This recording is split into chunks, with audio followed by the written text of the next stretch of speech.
What's up everyone, Triumph here, and today I will show you how to speedrun Fey Meander. I will give you two teams. The first one is using 2 legendaries and then 3 epics, but the other one is pretty much 100% free to play team. So let's go right into it.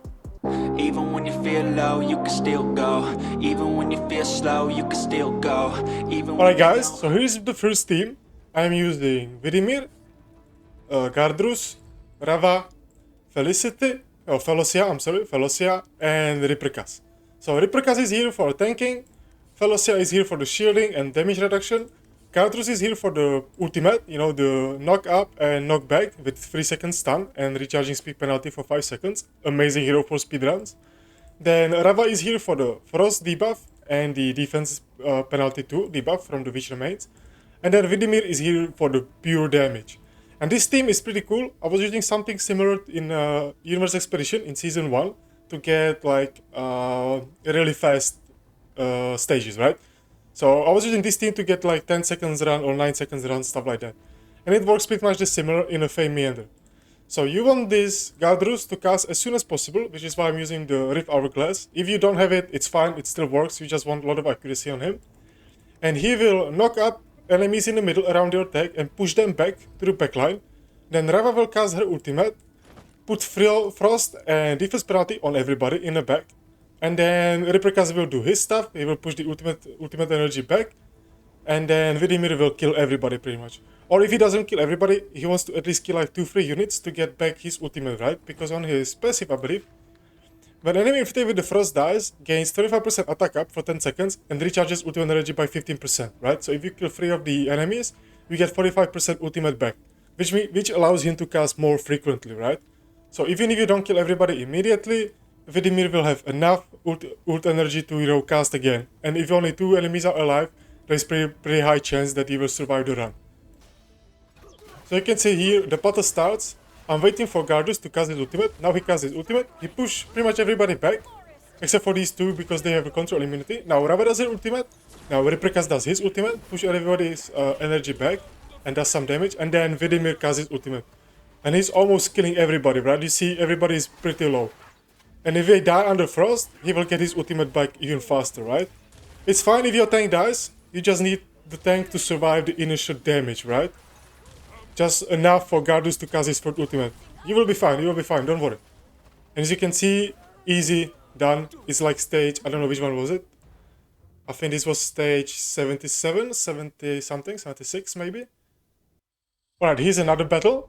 You will see everybody, like, they kinda group around the Riprikas. Now you just wait for the Gardrus to do his ultimate. So you see, he pushed everybody back. They are stunned. Now Rava will cast his ultimate together with Riprikas, and now Vidimir will do his job, right? Like damage everybody. As you can see, everybody is almost dead. And now they are dying under frost, which boosting Vidimir's ultimate. And now he's going to be, yeah, he's able to cast again. And boom, second ultimate. And you're done. Easy as that. Like, this is super easy to do. And I will show you the second team. It's a little bit different. It's 100% free to play. And you're still using Rava, you're still using Gardrus, and you're still using Vidimir. So these 3 epic heroes, they stay. So it's pretty simple to build. Then you will use 1 legendary hero that's free to get, and 1 more epic hero. So that's pretty much 100% free to play team, right? So I will show you now the other team. Unfortunately, I lost the footage of the other team. So I have to show you in the labyrinth, because I can't do the Fey Meander anymore. I'm at level 80. So here's the second team, and I'm using Aurian as a tank, because he doesn't need that much healing, because he has a survivability on his passive, right? The Undying Glory. When receive fatal hit, he becomes immune to that and removes all control effects. Then he gets a receive healing up to invincibility for and 2 stacks of recovery over time for 5 seconds, right? So he doesn't need a healer. You just need the tank to survive long enough for Gardrus to cast his ultimate, right? Which Aurian is perfect for this. He has a lot of like fail safety, right? Built in his kit. Then I will use Gardrus to do his ultimate. And then right after Gardrus, you want to time your Iola a little bit after, because she does a lot of silence and then she can do stun on her ultimate as well, right? So she does 3 hits in this Starpshade area with a 50% chance. If you scroll her, it's 75% chance of inflicting silence for 5 seconds and 100% chance of inflicting attack penalty 2. So even if they survive, they are under attack penalty 2, which will help with your survivability, you know? You're not using any healer in this comp. But what's really nice about her is her passive. When attacking enemies under silence, there is a 40% chance to change silence into stun. So if she puts silence on her ultimate here, and then she can change the silence into stun. Either way, it's pretty good, because if you silence them, they cannot cast ultimate. If you stun them, they cannot even do basic attacks. So that's why Viola works really well in this comp. And then the rest is same as I told you earlier. It's Vidimir, Gardus, and Rava. Alright guys, and here's the second team, the 100% free-to-play team. As you see, I'm using Vidimir, I'm using Gardus still, I'm using Rava as well. And now I changed Felocia for Iola, which is epic hero, and she is amazing because of her ultimate. She does this area of effect, this star shape, and she summons a lightning 3 times, do some damage, and she has 75% if you scroll her to inflict silence for 5 seconds, and then 100% chance of everything attack penalty 2 for 2 seconds. So this is amazing. So you want to time your Iola to cast like 2 seconds after your Gardus. I will show you the skill timings after. Another thing that's amazing about this hero is that the silence is not all of she does because of her passive. When attacking enemies under silence, there is a 40% chance changing the silence into stun, which is awesome. Because on the silence, both debuffs are pretty good, because on silence they are not able to cast ultimate or the skills, right? But if they are under stun, they are not even able to do basic attacks, right? So both of these are amazing. And then Aurelian, amazing tank for this because you don't have any healer, but he has this passive, the Undying Glory. So you just need this tank to survive long enough for Gardus to do his ultimate. Then you do the whole combo and you should be fine. If like two enemy heroes survive, you should be able to clear the stage no matter what. Unfortunately, I lost the footage of this team because I was using earlier stages. Then I changed to Repricast because it was faster. But I lost the footage. So I will show you how this team works in the labyrinth, right? Skill timings, just real quick. I'm using Rava immediately, which is 12 seconds. Then Vidimir right after Rava, because you want the frost debuff, because then Vidimir does more damage. Gardus at 5 seconds, which is his fastest, or you can even do like 11.5, whatever. If you're just wanting to cast as fast as possible. Then like 2 or 3 seconds after, you want Iola to cast, and you fight. And this is all you need, just the first cast. The recast, it's on default. Like the faster they get the ultimate backs, the faster they will cast. So you can do something like this. And the build, as you see, is similar. It's pretty much the same that I was using before. I have Gardus with Rift Hourglass, but you don't even need it. It's better for his skill timing, but you can do it without it. As you see here, the stats. So Gardus, building with a lot of accuracy, some damage as well. Aurelian, some HP, some defense. Accuracy I wish, but right now I don't have a gear to put more accuracy on him. Vidimir, we want a lot of damage. Unfortunately, once again, not able to do 100% crit rate, so focus more on damage. Then Rava, you want accuracy and some attack. A little bit of HP survivability, that's fine. And then Iola, you want a lot of accuracy on her and some attack as well. So that's the build for the second team. And here I'll show you how it works. So everybody should group around Aurelian. You can even put Gardus in front instead of Iola, right? So now Gardus will cast. He will push them back. Now Rava will do her ultimate. Now Vidimir does his ultimate. And now, it was too easy. But Iola will cast right after. So that way they are under another stun or debuff. So you will kind of like prolong the Gardus debuff. You can even put them like this to make them like bring them closer. Maybe something like this, so that Gardus will always hit the 3x3 square around him. Because his ultimate is only 3 towers wide, right? So that's why you want him to kind of place him right behind your tank, maybe 1 tile away.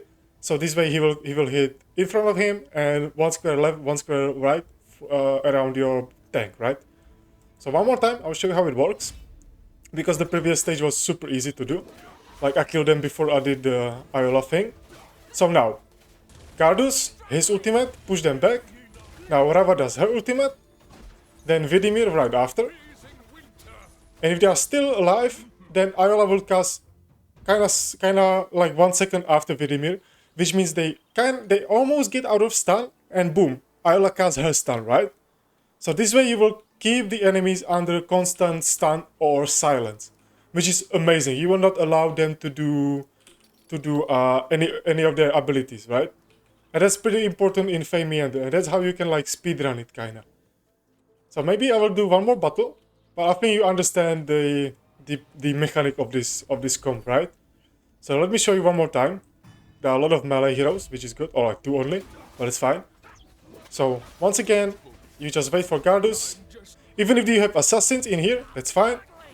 You push them back, use your Rava, you do Vidimir. If you have assassins, you can do the stage manually and like position Gardus, you know, next to the target that the assassins will jump onto. So you always push them back, right? But you see the mechanics, and that's pretty easy to build. It's simple, it's really simple, and it works in pretty much every stage. Some stages you just need to like change a little bit the positioning, but I didn't have any issue with the previous stages, and then I switched to the other team, and I had no issue, like zero problems at all. And that's how I got to, you know, level 80 immediately on like day 2, I think it was day 2. So I'm sitting in position 17, as I told you earlier. I will show you once again, so you believe me, you know, make it sure. So as you see, that's me, and position 17, I achieved it. It's one day, yeah, it's yesterday for me, it's yesterday. So on September 23rd, I managed to reach level 80. I wish I did it like one day earlier. I couldn't even do it one day earlier. Just earlier that day, you know, I wish I did it earlier that day and like reach, you know, position 10, position 9, something like that. You don't need to do the speedrunning, but I really recommend to do the Fey Meander because there is a lot of rewards. Not only from the daily rewards, right? But there is a lot of rewards from the stages. As you can see here, there are even some talents, these material, and you don't even have these domains open on day 1 and day 2. So this is the only way how you can farm some talents or like some of these crystals and use them to obtain some talents early on day 1 or day 2. And on day 3, the talents, the domains will open, and then you can start farming these crystals, right, for the talents. But very important is to reach level 80, stuff like that, because then you get daily affinity solvent. I think like 1000 affinity solvent. I'm not 100% sure, but I think it's 1000. And that's pretty awesome because early on, you want to boost your Psychico as much as possible, right? They are amazing boosts. So what I'm doing right now, I level up the first 2. And now I'm focusing on my Limpidity, pretty much the Frost heroes. But Limpidity, that's how they are grouped together. It's Frost with Rally. And why I'm focusing on Frost? Because I'm using them a lot in Grave of Venom and other dungeons as well. Because in Grave of Venom, I'm using Rava, I'm using Vidimir, I'm using Evrian, and I think I'm using Felocia as well. And she's from Frost, or Ice domain, I believe. So that's why I'm focusing on Frost, but it's up to you which heroes you have on your account or what you're focusing on. So I would really recommend to pick one of the schools early on that you focus on, and then, you know, boost them as much as possible. So for me, I boost Limpidity, attack percentage plus 20%. It helps a lot, and now I'm boosting their defense a little bit as well to reach higher stages in the dungeons. Right now, I am on the highest stage in the Grave of Venom, I believe. I think so. I did some pushing this morning. Yes. Oh, I can do one more. Okay. So I'm on stage 13 right now. I can still do the stage 14 and receive some of the legendary gear.